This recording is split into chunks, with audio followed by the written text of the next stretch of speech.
He actually was done. Me. He was done. He was done. You were done. You I actually. was not done. Yeah. I was not done. You know, making hands, so I thought you lost your voice at Allow some me moment. to conclude my Please do. intervention naturally. Naturally. That is, yes. Yeah, when we look at this by-election through the lens of 2027, through the lens of these by-elections, the numbers are already attaining an equilibrium. Yeah, because my projection is that Banisa is on a no contest for UDA and PPG.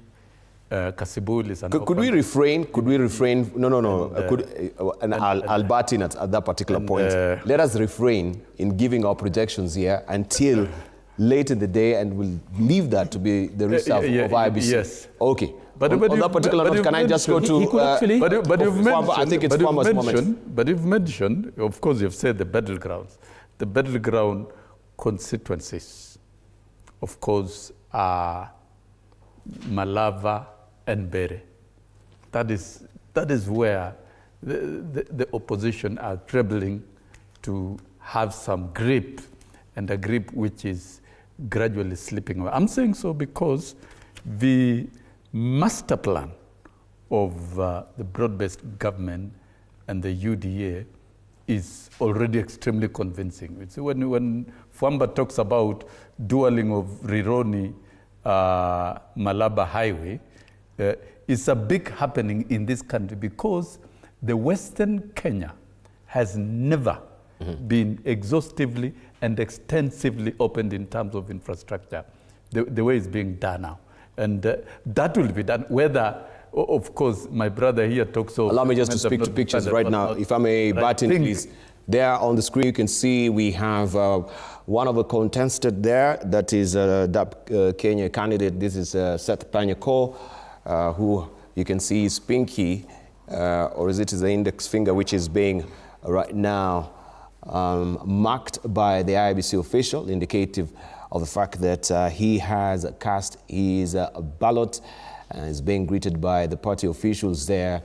Earlier on, we had also our reporter, Apollo Kamau, speaking to the party officials there, and also the candidate, and here the pictures earlier of him casting his vote. So one is Malava, which is contentious, Mbeere North, and Magarini, which Wilson Sossion is speaking to right now. All right, so let me just cut you short so that we can go to Fwamba, then we come to you, Arnold. Well, you are talking about the proxy wars, and I think the dynamics, in what I understand, is that every constituency has its own dynamics. Like, I want to pick Mbeere North and Malava. Mbeere North, in particular for me, is an experiment for Gachagua, because Gachagua has been moving around trying to tell people that he's the king of the mountain and making an assumption that there's a very high likelihood that UDA does not have any vote in Mount Kenya. So for me, I'll not even look at the percentages, who is winning or who is not.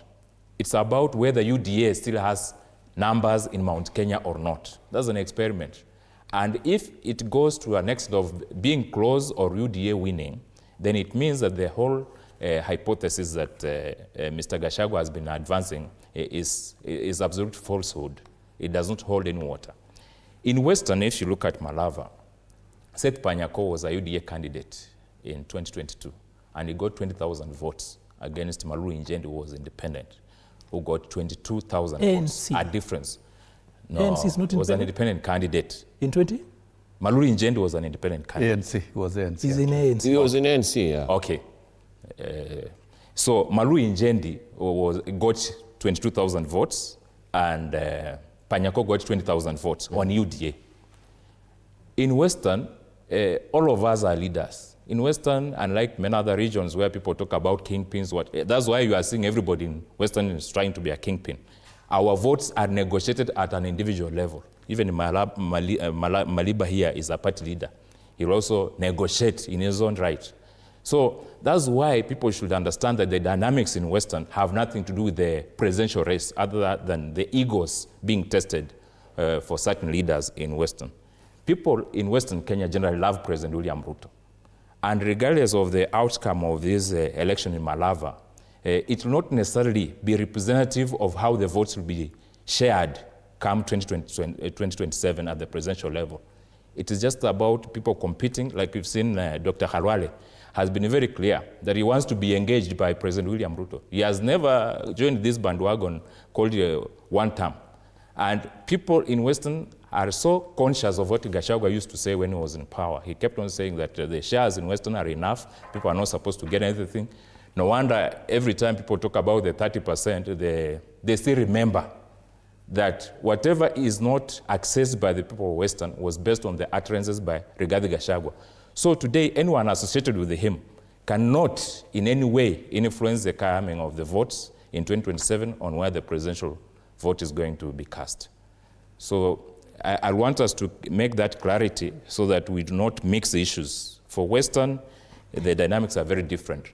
For Mount Kenya, the contest between Deputy President Kindiki and the former Deputy President is very clear. Right, but I am surprised. At the end of the day. I am surprised that you're noting that the dynamics that are happening in Western Kenya, they have no bearing at all on the presidential election in 2027.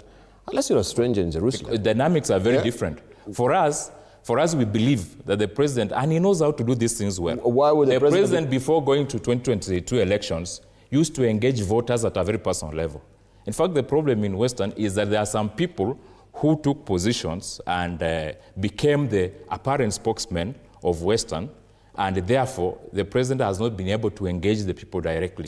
But I know by, let me just ask by you the time we get to 2027 debar, I am very sure that the president, using his own skills that he has used before, and is a very good politician who understands the demographics of Western and the politics of Western, he'll reach out to the people, and people have already recognized the work he's been doing. So they'll deal with him individually. That's how our voters operate. Very different from where people talk about the kingpin of who and what. We don't do those things. We don't give our votes for anyone to carry in his basket. Could you make me understand what you mean by they will deal with him individually? That's the nature of politics in Western. Because what is happening right now are people who control certain fiefdoms competing over Malava to look like they're the ones who have influence here and there in this race between Ndakwa and Seth Panya. Okay, let me come to Arnold. Arnold, you hold the view that is being espoused here by Fwamba?